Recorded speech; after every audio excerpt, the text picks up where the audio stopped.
जनक राजा का अनुभव जो था वो आपका हो जाए तो जनक राजा का और अष्टावक्र का एक ही अनुभव हो जाता है। सत्य एक ही होता है, इसलिए सत्य की अनुभूति एक ही प्रकार की होती है। हाँ, सत्य तक पहुंचने के तरीके कई होते हैं।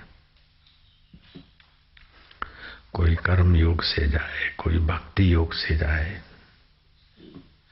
कोई ज्ञान योग से जाए, लेकिन कर्म योग वाले को भी भक्ति का रंग होता है, भक्ति योग वाले को भी कर्म तो होते हैं, ज्ञान योग में भी। लेकिन इसमें तीनों में विघ्न ये होता है कि जो भक्ति करें और संसार का सुख चाहते हैं, कर्म करके भी संसार का सुख चाहते हैं, ज्ञान पाके भी संसार का सुख चाहते हैं, वे बेचारे भटक जाते हैं। लेकिन जो परमात्मा का अनुभव करना चाहते हैं वे ईश्वर को तो पा लेते और संसार की चीजें उनकी दास बनकर उनके पीछे पीछे चलती। कबीरा मन निर्मल भयो जैसे गंगा नीर, पीछे पीछे हरि फिरे कहत कबीर कबीर।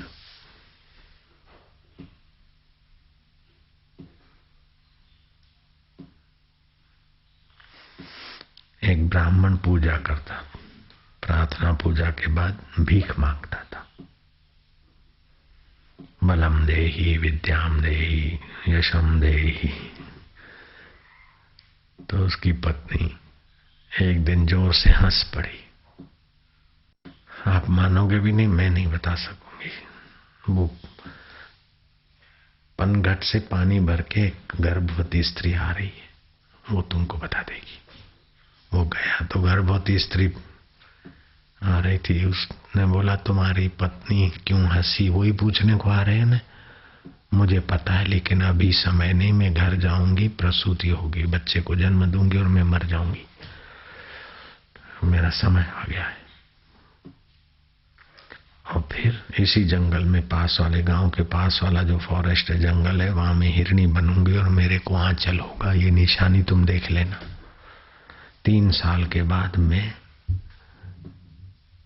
तुम्हारे गांव में ही जन्म लूंगी और 16 साल की होंगी तो मेरी बारात निकलेगी, शादी हो जाएगी। बस शादी के दूसरे दिन तुम आ जाना। ब्राह्मण इंतजार करता रहा। हिरणी भी देखी, कन्या भी फलाने के घर आई है देखी।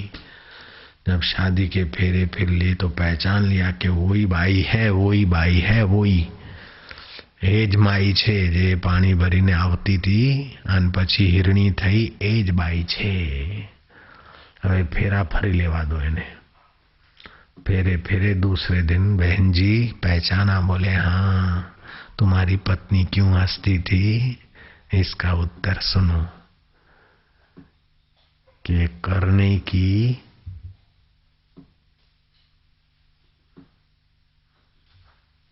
और जानने की, भोगने की वासना से भीख मांगते रहते भगवान की भक्ति के बाद भी।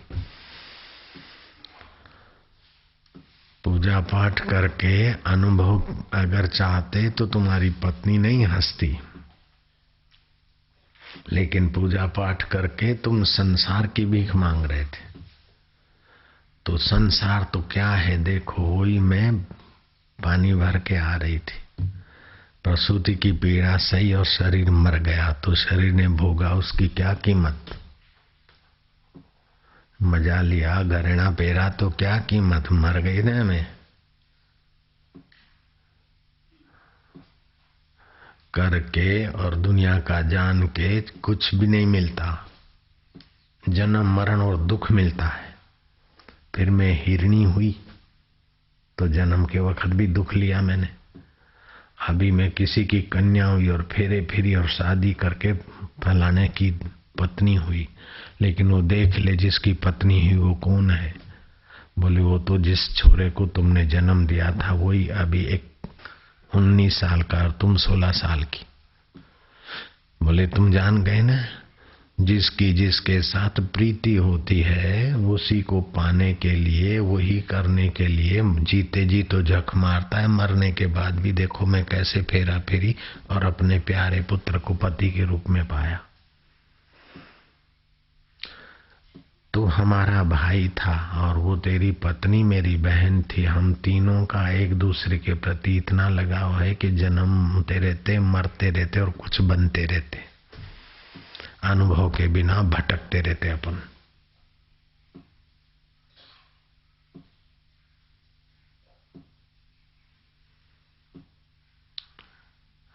अनुभव नित्य अपने साथ है और करना और पाना अनित्य है, बदलता रहता है।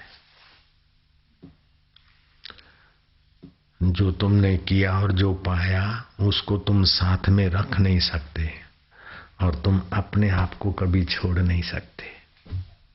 जिसको आप छोड़ नहीं सकते उसका बस अनुभव कर लो।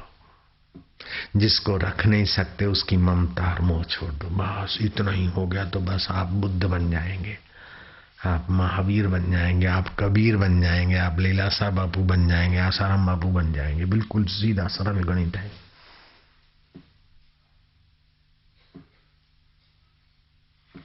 ईश्वर प्राप्ति कठिन नहीं है, लेकिन संसार के चिंतन ने, संसार की वासना ने और संसार के लिए करने ने ईश्वर प्राप्ति को कठिन बना दिया।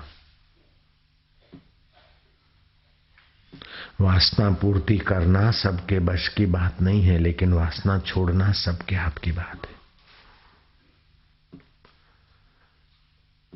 राजा बनना है, फलाना मकान बनाना है, ऐसा करना है, ऐसा बनना है, तो उसमें तो उद्योग चाहिए, प्रारब्ध चाहिए, वातावरण चाहिए। लेकिन इन सब की इच्छा नहीं है। मैं इनके बिना भी था, हूं और रहूंगा। उस आत्मा में आने के लिए कोई मजूरी नहीं चाहिए।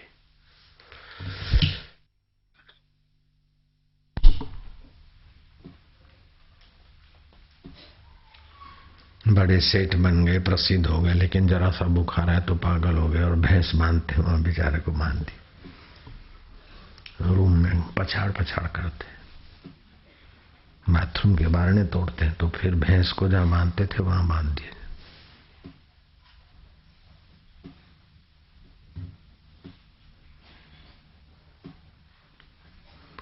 जिस शरीर को, जिसने पैसे कमाए, शरीर बना, सेठ होकर रहा, जब मर जाता है तो उसकी हड्डियां भी उसके घर में रखते हैं क्या? तुम्हारा हाडका तुम्हारा घर में नहीं रहे। बोलो, आज से संसार 60-70 साल हो गए, कान बहरे होने लगेंगे, आंखों को कम दिखने लगेगा, कुटुंबी भी बोलेंगे कि वे काको पड़े रहे तो ठीक नहीं जाए तो हारू।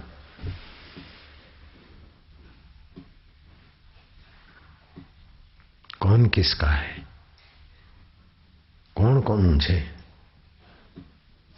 ईश्वर सिवाय कोई कोईનું નથી। બધા સ્વાર્થના મિત્રો છે। हाँ છે, કેમ છે? तुम्हारा संसार में चमक है और लोगों को स्वार्थ है तो तुम्हारी खुशामद करेंगे। चमक नहीं है तो तुम कौन से कोने में जो पार्टी के हारते हैं तो फिर उनके चमचे गायब हो जाते। जो पार्टी का राज्य होता है उनके तो लोग बहुत वाहवाही वाले आ जाते हैं, और जो पार्टी हारती है तो उन्हीं के लोग बोलते हैं इन्होंने ऐसा करा, उन्होंने ऐसा करा, उन्होंने ऐसा करा, हमारा ध्यान नहीं रखा, इधर ऐसा नहीं करा, वैसा ही नहीं करा, सब हो जाता है। ये तो अनुभव है कि संसार स्वार्थ का है, और ये भी अनुभव है कि संसार की वस्तु छूटती जाती है, और ये भी बुद्धिपूर्वक समझ सकते कि शरीर भी हमारा नहीं था, नहीं है, नहीं रहेगा। ये माँ बाप के रजवीर्य का दिया हुआ है। अन्न जल फल खा के बढ़ रहा है, बदल रहा है, कभी बीमार कभी तंदुरुस्त हो रहा, अंत में मरने वाला है।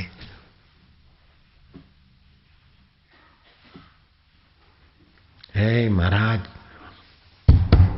महाराज पानी का गिलास ले आना।